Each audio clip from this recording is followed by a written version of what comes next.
Hi, my name's Corey, and this video is about making your own non-political common law identification that is backed by the full faith and credit of the United States. It's time to wake up and open your eyes to the matrix. This is going out to the truthers and patriots. Living free and dying hard, speaking through battle scars. An army of one becomes a global resistance. It's time to wake up and open your eyes to the matrix. This is going out to the truthers and patriots. Living free and dying hard, speaking through battle scars. An army of one becomes a global resistance. Let me tell you something, New Order, it's too late. You can kill people like me. You can shut us down. You can put us in prison. The people got a taste of truth, and there's nothing on earth you can do to stop this information warfare migration. It's time to wake up and open your eyes to the matrix. All right, welcome back.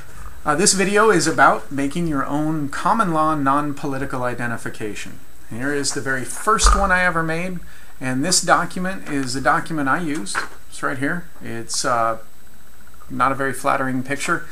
When I first was studying this, I thought, well, man, if this is correct and our system of law here in the United States is common law, that's based on the Constitution, then I certainly should be able to create my own identification, get rid of or better control any government identification I have, and then be able to better access my constitutionally protected rights, which is the purpose of creating this identification. Now, it's really important to remember, you can't drive with a common law identification. Just because you make a common law identification doesn't mean you can drive. You can travel with a common law identification. I encourage you, if you're looking to be able to travel freely, to do lots of research before you do that. Also, if you show this document to anybody in the government, likely you're going to immediately be labeled a sovereign citizen. I never use that term. This simply says it's my common law identification that says I'm from the California Republic. I don't claim any more rights than what are protected by the Constitution, and I protect those vigorously. Now, there's a couple of different types of authentications you can get, and I'm going to cover that first because it's so important. Authenticating the notary's signature and stamp is key to making this a valid document with the full faith and credit of the United States. So in this case, once you had your ID completed, you would send it off to the Secretary of State to get an apostille certificate. Another one is this one here. This is very much more plain, but it's got a raised seal right here. This is from the county recorder, and the county recorder certifies that, again, this notary stamp here is authentic, so as the signature, and this now has the full faith and credit of the United States. To get this authentication, all you have to do is go down to the local county recorder's office and ask them to authenticate for a notary authentication, excuse me.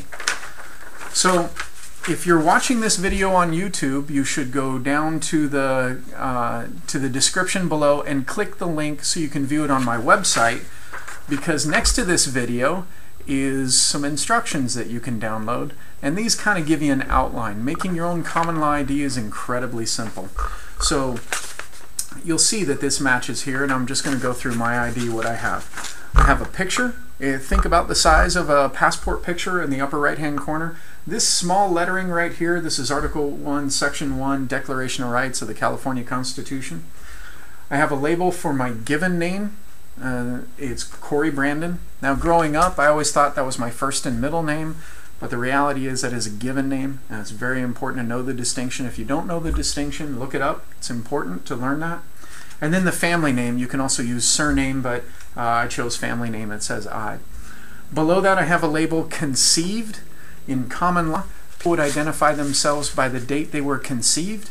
They would identify their slaves by the date they were born. I choose to identify myself by the day I was conceived, and that is 9 months before you were born. I've listed my nationality. I've declared that as American. I am American, and that my domicile is the California Republic of 1849. Now, I know a lot about the California Republic, so if you're in a state that was admitted to the Union before the Civil War, learn about the history of your state prior to the Civil War, as well as when the Constitution for your state was ratified before it entered the Union.